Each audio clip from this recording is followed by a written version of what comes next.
va commencer l'enregistrement. Du coup, aujourd'hui, je vais lire un livre de John Watson, qui s'appelle Maîtriser les ouvertures. On va commencer d'abord par les principes. Donc il y avait plusieurs principes, c'était le centre, contrôle du centre, ces 4 cases là. Cette case là, cette case là, cette case là, cette case là. Il y avait le principe de développement, de sécurité du roi, et là aujourd'hui on est sur les faiblesses. Donc les faiblesses se rapportent aux pions et aux structures de pions. Il nous reste encore à définir un certain nombre de termes dans ce domaine, et c'est ce que je vais faire maintenant. Mais tout d'abord, je tiens à faire un commentaire de la portée plus générale. Il faut éviter les faiblesses de pions à n'importe quel stade de la partie, à moins d'obtenir quelque chose en retour. Ouais, parce que par exemple, vous pouvez faire des pions doublés, et des fois, ça ouvre une colonne et ça peut permettre à vos tours de passer en fait, donc d'attaquer plus fortement. Tu peux faire des pions doublés aussi pour tout ce qui est prise de... Comment on appelle ça déjà? Prise d'initiative, voilà.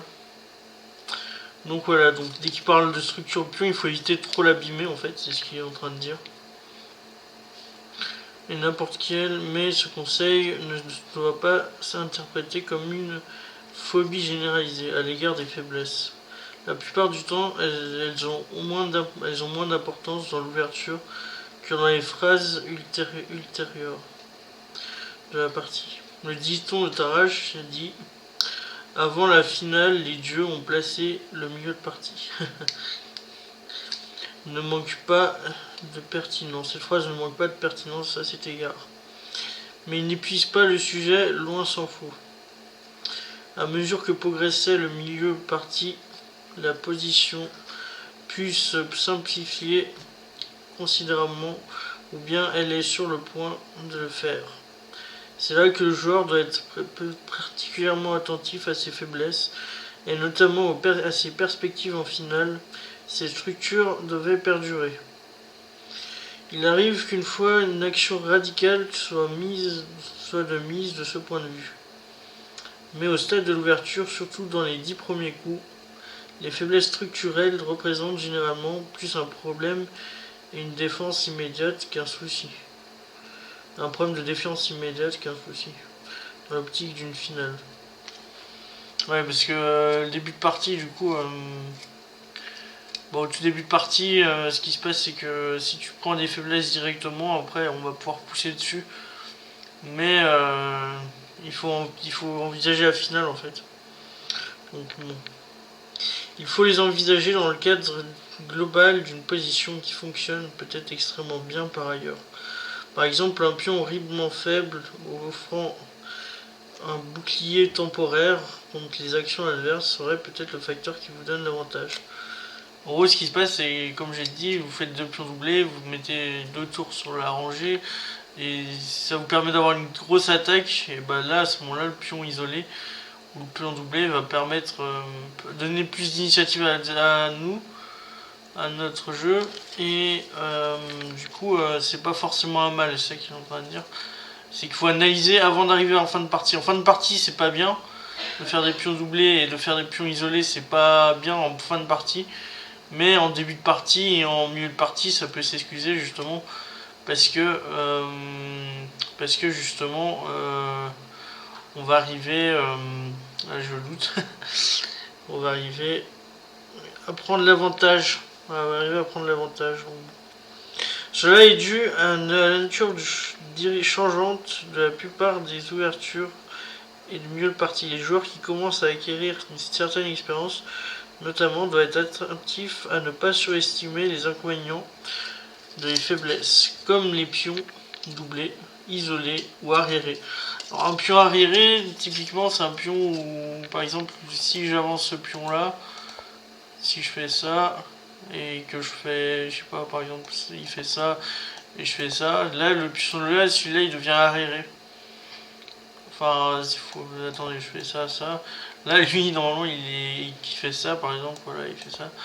Ça n'existe pas. Hein. Et bah ce pion là il devient arriéré parce qu'il n'y a plus de coéquipiers à côté qui peuvent le soutenir en fait. Et du coup ce pion là peut devenir une cible. C'est ça qu'il est en train de dire. Donc voilà, donc ça c'est pour le pion arriéré. Du coup, j'en étais à où? Comme les pions doublés, les pions isolés et les pions arriérés. Ce qui les poussait à ignorer de bonnes opportunités d'attaque et d'autres facteurs positifs d'activité. Je note que mes élèves ont souvent tendance à rester trop prudents de ce point de vue, alors qu'ils pourraient rechercher agressivement l'initiative. Ça, c'est ce que je vous dis avec mes 2 tours et le pion doublé. Ça c'est vraiment très fort pour l'initiative. Donc c'est soit la lutte pour l'initiative, et dès que tu arrives en finale, bah, c'est la lutte pour la meilleure structure. Mais si tu n'arrives pas avant d'arriver en finale, tu as des pions doublés ou ce genre de truc, et que c'est pour avoir l'initiative, bah, il vaut mieux faire des pions doublés que fermer, que tout fermer quoi. Que tout fermer et du coup ne pas prendre l'initiative. Donc, bon. Donc oui, essayez d'éviter les faiblesses inutiles et d'exploiter celles qui se trouvent dans la position adverse, mais ne fondez pas trop vos décisions sur ce seul aspect de jeu. Voilà, c'est ça, il met en garde quand même. Parce que on peut perdre l'initiative si on fait des fois si on fait pas de pion doublé ou on a un pion isolé et on considère que c'est pas bon d'avoir un pion isolé, on peut perdre l'initiative au prix de l'initiative. Donc il faut faire gaffe aussi, attention à ça. Donc il y a soit l'initiative, soit la finale. Donc si tu rentres pas directement en finale, tu prends l'initiative et une fois que tu as pris l'initiative, normalement genre tu peux gagner ta partie avant de rentrer en finale. Tandis que si tu cherches plus à rentrer en finale, là il va falloir consolider sa marche de pion quoi, enfin consolider les trucs. Donc il y a une définition, voilà, il donne des définitions, quelques définitions. Je poursuis avec quelques définitions dans le chapitre 3, nous reviendrons là-dessus en détail pour évaluer ces notions beaucoup plus précisément. Donc le pion isolé. Donc le premier pion, c'est un pion isolé, c'est comme ça, hein, c'est un pion qui a plus de pions à côté. Il est isolé, là, il n'y a plus ces pions-là, ça n'existe plus, lui il est isolé. À partir du moment que ces 2 pions-là n'existent plus en fait. Donc il définit le pion isolé. Le pion isolé se définit... Attendez, je vais juste mettre Stockfish 14. Voilà. Le pion isolé se définit comme n'ayant pas de pion de même couleur, donc amis, sur une colonne adjacente, sur des colonnes adjacentes. En pratique, ce type de pion n'a vraiment d'intérêt que s'il est sur une colonne ouverte.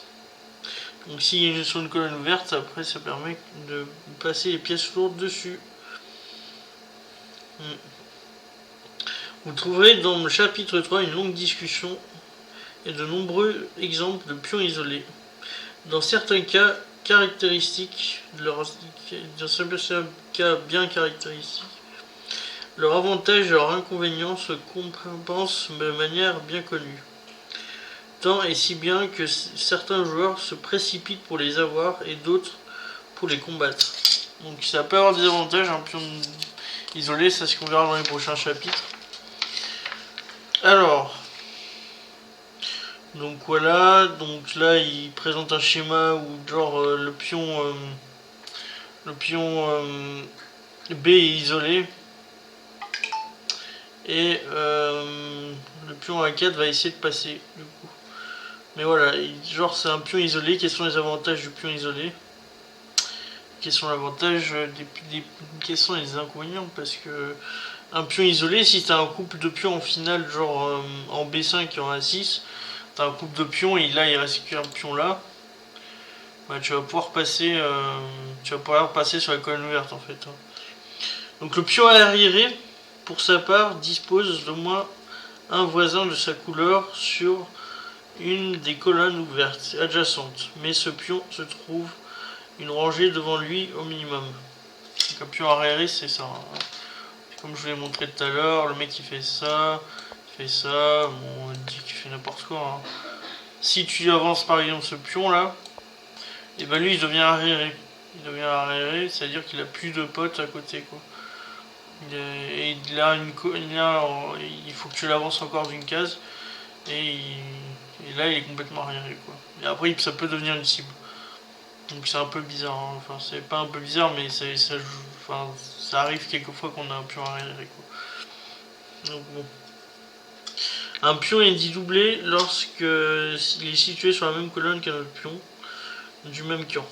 Comme toujours, ces pions sont plus sensibles lorsqu'ils se trouvent sur une colonne ouverte que s'ils sont masqués par un pion adverse. Les pions doublés sont parfois faibles, parfois forts, mais la plupart du temps, les pions doublés isolés sur une colonne ouverte sont une gêne considérable. D'abord parce qu'ils sont difficiles à défendre, et ensuite à cause d'un magnifique avant-poste qui concède devant eux. Ouais. Ne donc plus qu'une pièce à d'ici, enfin, qui voudrait s'en emparer, s'y installer. Les pions qui interceptent les lignes des pièces sont toujours un problème. Le plus connu de ces pièces est le fameux mauvais fou. Comme j'utiliserai ce terme dans mes analyses, il serait de bon ton que je définisse un fou et dit mauvais que je le définisse. Qu'un fou est dit mauvais lorsque ses propres pions centraux le bloquent. Enfin, ça j'ai dit le bloc, c'était pas dans le livre. Mais en gros, ce qui se passe, c'est que si dans la française, le mauvais fou, c'est le fou, par exemple, qui est bloqué par ses pions. Ses pions centraux le bloquent, en gros. Et du coup, il a pas vraiment beaucoup d'avenir. Il a un avenir défensif, mais offensivement, il a moins d'avenir, en fait. Donc, ça peut être fort. Après, ça peut être fort défensivement, un mauvais fou. Ça peut être fort aussi. Faut pas se précipiter à les changer forcément, parce que défensivement, ça peut être très utile, un mauvais fou. Parce que ça évite les sacrifices, ça évite pas mal de choses. Mais bon. Donc, j'en étais où? Le mauvais fou, lorsque ses propres pions centraux se trouvent sur la case de la même couleur que lui, et inversement, le bon fou utilise les cases de couleur opposées à celles de ses pions. Notez bien qu'il est question de pions centraux. À cet égard, les pions les plus importants et de loin sont les pions E et D.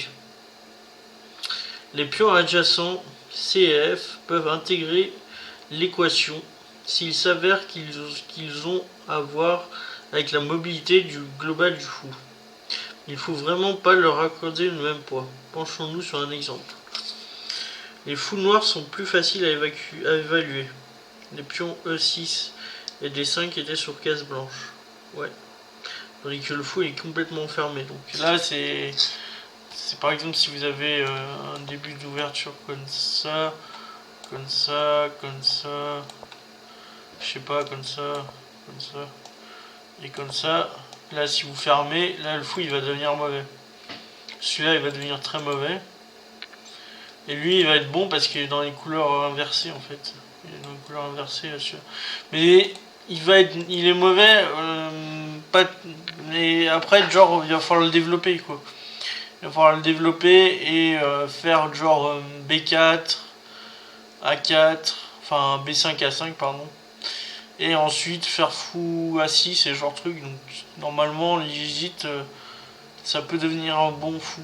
Enfin, ça peut pas devenir un bon fou, mais il peut avoir de l'utilité. Plus tard, quoi, plus tardivement. Mais il est dit mauvais. Il se trouve à l'autre côté des pions, le fou bon et mauvais. Donc, il n'influe pas sur la manière dont nous estimons si un fou bon et mauvais. En face, les cases blanches, tout ça, c'est pourtant un bon fou. Attends. C'est pourtant un bon fou parce que les pions centraux sont de couleur noire. Ouais, voilà ça. C'est ce que je vous ai expliqué en gros. Mais il reste un mauvais fou parce que il est de même couleur que les pions centraux. Voilà. Et l'autre, c'est inverse. Et des fois, le bon fou peut être sacrifié justement pour aider le mauvais fou à se développer plus facilement, on va avoir plus d'action. Le mauvais fou peut éventuellement se rendre utile en défense, voilà, c'est ce que je disais, donc ça c'est... Il va se rendre utile justement à ces deux pièces-là, ces deux pions-là, parce que ces deux pions-là, on a tendance à vouloir sacrifier une pièce dessus, du coup, s'il n'y a plus de fou là et que le fou il est ici, et que on sacrifie une pièce dessus avec une tour et un cavalier là, on le sacrifie, bam, Et là, il n'y a plus de fou pour défendre. Donc là, le fou mauvais, il va défendre ses pions centraux, quoi. C'est là-dessus qu'il est très fort, en fait.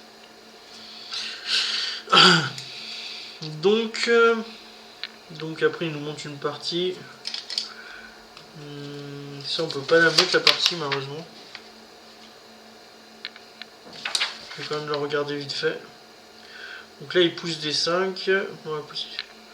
Les noirs jouent le coup de rupture standard D5.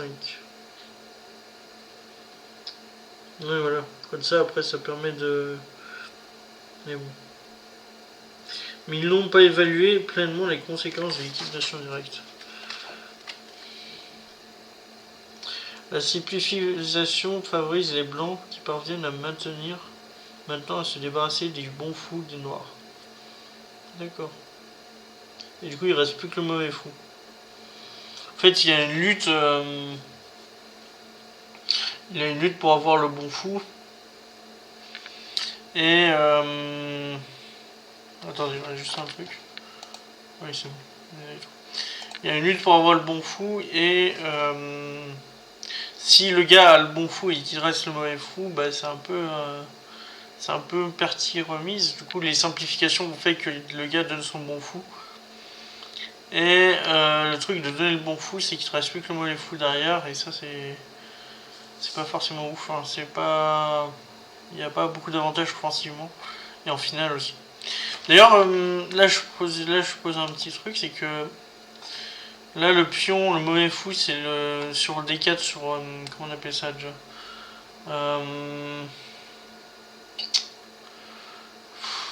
le système de Londres, voilà. Sur le système de Londres, D4, D5, on sort le mauvais fou de la chaîne de pions. De la chaîne de pions là. Et du coup, après, il y a C5 qui peut arriver. Il y a C5 qui peut arriver parce qu'on a fragilisé un peu. Je trouve le fou il défend plus ses pions centraux, quoi. Donc voilà. Donc là, on pourra faire des échecs et tout. Il y a certains inconvénients au système de Londres. Après, c'est vrai que comme c'est le mauvais fou, on va vouloir l'échanger. Peut-être, ça va arriver qu'on va l'échanger. Voilà. Donc ça, je vais faire un petit truc sur le système de Londres parce que c'est vrai que le système de Londres, c'est assez courant. Enfin voilà. Du coup, on en était à là. Voilà, donc les fianchetto et la prophylaxie, donc on va passer à ça. Il y a une partie qu'on va regarder juste après. Alors du coup, juste avant la partie, il y a quand même des détails. Donc les fianchetto et la prophylaxie. Alors fianchetto, je vous rappelle, c'est G3 fou G2. Hein. C'est G3 fou G2, G7 fou G... Enfin, G5... Non, je vais y arriver, G6 fou G7 ou B6 fou B7. C'est les fianchetto. Et la prophylaxie. Le mauvais fou joue parfois un rôle productif qui n'a rien d'évident au premier abord. Aux échecs, on a le terme de prophylaxie, évoque la prévention par rapport au plan adverse et une continuation désirable pour lui, y compris les coups libérateurs. D'une façon générale, tous les coups productifs, qu'ils soient défensifs ou offensifs par nature. Bien que le concept de prophylaxie soit plus large que cela, ce sont tout de même ces acceptations qui restent les plus pertinentes pour la plupart des discussions sur l'ouverture. Les fous en fianchetto, par exemple, peuvent très bien être mauvais et accomplir néanmoins une mission prophylactique. C'est-à-dire que par exemple, le fou de l'Est indienne, là qui va arriver là, on va faire comme ça, c'est une Est indienne très basique. Hein. Comme ça, comme ça, comme ça, comme ça. Là on voit, on va faire une scène classique. Rock, ensuite fou E2, et ensuite E5. Donc là le mauvais fou c'est le fou en fianchetto parce qu'il est bloqué par ses pions. Néanmoins, il va servir des fois à prendre le pion. Il va servir des fois aussi à protéger ce pion là. Donc il a un rôle défensif, tandis que le bon fou, c'est celui qui n'est pas enfermé par ses pions. Donc après là je sais pas, j'ai l'impression que c'est un cas opposé en fait. Parce qu'en gros, ce qui se passe, c'est que là, le fou blanc, il va être plus utile pour l'attaque en fait. En gros, ce qui va se passer, c'est que le bon fou, il va être là pour le mauvais fou va être là pour la défense de ces deux pions et de solidifier justement ce pion-là et ensuite faire F5. Le mauvais fou, il va servir à ça et le bon fou, il va se sacrifier en fait sur H3. Il va se sacrifier sur H3 avec le cavalier et tout ça. Et du coup, il va attaquer le roc en fait. Il va attaquer le roc et du coup, c'est plutôt pas mal quoi. En guise d'illustration, il sera légitime de se demander de quoi les noirs utilisent deux coups pour développer ainsi un fou noir de défense estindienne et se permettent ensuite de boucher l'horizon avec E5. Et voilà. Donc E5, ça permet de contester le centre quand même, E5 c'est très important à dire. Et souvent tu vas l'accompagner d'F5 et en fait ça conteste le centre énormément. C'est-à-dire qu'en gros s'il fait D5 tu vas faire F5 et ensuite tu vas essayer d'ouvrir le centre en fait. Mais du coup voilà, le fou noir il est là pour vraiment accompagner justement cette défense, la défense, donc bon. Du coup il est plutôt cool en fait. Il est plutôt cool. C'est pour ça qu'il, même si c'est un fou dit mauvais, bah ça serait très utile après. Sans compter qu'ils ont souvent du mal un mal de chien à l'échanger pour la suite. Par la suite. Et sans compter qu'ils vont souvent se donner un mal de chien pour la suite. Ne devrait-on pas considérer tout cela précisément un très médiocre positionnement du fou? Bien au contraire. Les fanatiques de l'Est indienne le considèrent en général comme leur pièce la plus précieuse. Examinons un exemple simplifié. Donc ça peut être très fort. L'Est indienne c'est fort pour ça en fait. Pour la valorisation des deux fous en fait, du fou mauvais et du fou bon en fait. D'ailleurs on va voir l'exemple là tout de suite. Donc ça part sur D4 sur une Est indienne classique, cavalier F6, C4, G6, C4, G6, cavalier C3, fou G7, E4, D6, cavalier F3, roc, donc fou E2 je suppose après roc, oui c'est ça, fou E2, E5, on vient contester le centre, roc, cavalier A6, alors ça c'est un peu un coup, moi je fais KB et D7 la plupart du temps, c'est plutôt, je trouve ça un peu mieux, cavalier A6, je trouve que tu isoles quand même ton... Bah, en fait le but de cavalier A6 de toute façon ça va être de mettre ton cavalier en C7 hein, je pense, parce que tu vas pas le laisser au bord comme ça, c'est un peu dégueulasse. D5, ah mais on peut plus le mettre en C7. Non, on peut le mettre là, voilà, c'est ça. Ouais. On va le recentrer à l'isage, c'est ce que je voulais dire. On va le remettre en C5, et après, s'il fait B4, il perd ce pion, donc il va devoir protéger ce pion avant de faire B4. Et ça c'est très compliqué à tout défendre, en fait. Dame C2. Attends, j'ai sauté quelque chose. J'en suis avec D5. Cavalier C5, voilà. Dame C2. Pour défendre le pion, on est obligé. A5, là on prend de l'espace, hein, les prises d'espace c'est important, et en plus ça empêche B4 qui pourrait nous déloger en fait ce cavalier, donc A4 c'est quand même, A5 c'est quand même très important. Mais c'est bien pour prendre l'espace A5 je pense. Donc cavalier E1, cavalier E1, cavalier F D7.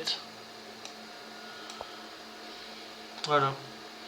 Donc les noirs envisagent F5. Donc voilà, c'est ce qu'on disait, ça c'est... Ça envisage F5. Ça, cavalier FD7, ça protège aussi ce pion en même temps. Et si tu as envie d'échanger le cavalier contre le fou, bon bah ça fait quand même qu'il y a deux cavaliers unis en fait. Ils sont très unis les deux cavaliers là. Et de toute façon sur F5, à la part du temps tu comprends jamais avec le fou là. Tu comprends avec le pion parce que ça te fait une perte de pion qui est très forte en fait. C'est ça qui est intéressant dans les stallions. Donc une analyse fonctionne uniquement sur l'agression du centre noir. On va essayer d'agresser le centre noir avec F5. Mènerait à jouer le faible F4 permettant Alors on va voir la variante parce que c'est intéressant. On va faire F5, comme il dit. Attendez. Tac, tac, tac. Là c'est cavalier FD7, là c'est au blanc. Et en fait les blancs, eux, ils vont essayer de contester à leur manière le centre. Enfin, ce pion et ce pion qui sont protégés par le cavalier. Avec F4, ils veulent faire le F4 pour empêcher...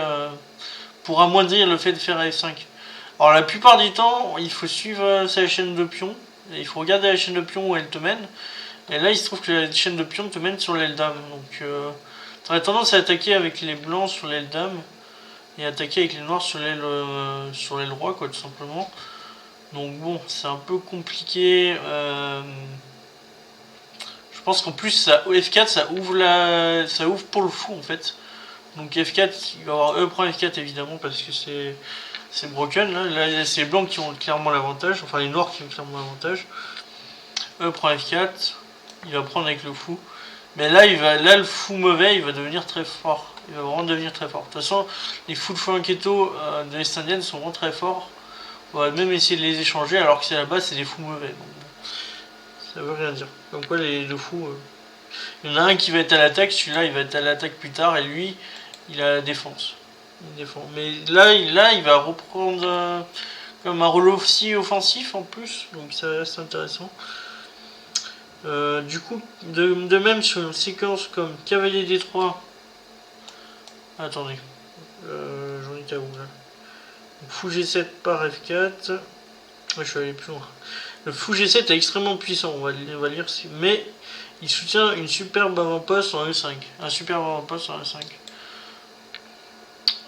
Donc c'est là. Ouais, on a un avant-poste ici. Donc c'est plutôt pas mal. Devant le pion arriéré blanc. Alors le pion arriéré, voilà, il n'a pas de pote là. Il a pas de pote là, donc c'est un peu compliqué pour ce pion. Il n'y a plus de duo de pion quoi. C'est pas ouf, quoi. C'est pas la meilleure position. On peut donc affirmer que le fou G7 par F4. Voilà. De même, une séquence comme cavalier D3, 11 cavalier D3. Donc au lieu de faire F4, tu fais cavalier D3. Une autre séquence, c'est cavalier D3. Donc celle-là, c'est un peu plus spécifique. Tu recentralises un style cavalier. C'est là que tu dis que tu recentralises un cavalier. Mais du coup, il va y avoir F5 très rapidement, là, je suppose. Cavalier D3, F5, voilà, il y a F5 qui directement. F5 directement. On va faire cavalier prend C5. Cavalier prend C5, du coup, cavalier prend. Et peut-être... Je comprends pas vraiment cet échange. Cavalier prend C5, cavalier prend C5. Mais les blancs ne doivent pas jouer E prend F5. Alors, 13 E prend F5. 13 E prend F5. Oui, là maintenant tu joues pas E prend F5 parce que du coup tu as un duo de pions qui va être formé avec le pion G et le pion F. Du coup ça va être très très fort. C'est ça. Donc c'est un peu compliqué. Il faut jamais trop prendre genre de pion parce que sinon c'est un peu la merde. Mais E prend F5 s'expose à fou prend cette fois. Oui, fou prend et menace la dame, il menace l'entrée même du pion. Donc, soit la plupart du temps on prend avec le pion, mais sauf que là, comme il y a la dame un peu exposée et que le cavalier peut attaquer et qu'il attaque de partout, en fait, tu mets le fou devant, mais il y a le cavalier, donc c'est pareil. Donc bref, là on va pouvoir avancer ce pion là et ça va être terrible en fait, ça va être assez terrible. Est-ce qu'on peut faire un octopus là? Ouais, je pense qu'on peut faire une cavalier poulpe ici, mais ce serait particulier. Du coup j'en étais à où? Il pourrait faire pour éviter une dangereuse attaque des noirs résultant de F3 F4. Là vous avez vu notre bon fou il communique avec notre mauvais fou pour essayer d'attaquer très fortement, donc c'est assez incroyable. Donc prend F5 il faut éviter. Hein. Il faut éviter. Alors la plupart des gens ils jouent F3 quand même. Ça c'est très joué. Même si c'est pas bon. Pas bon parce qu'on va faire F5. Enfin F4 pardon. Attends. Oui, c'est ça, F4. Voilà.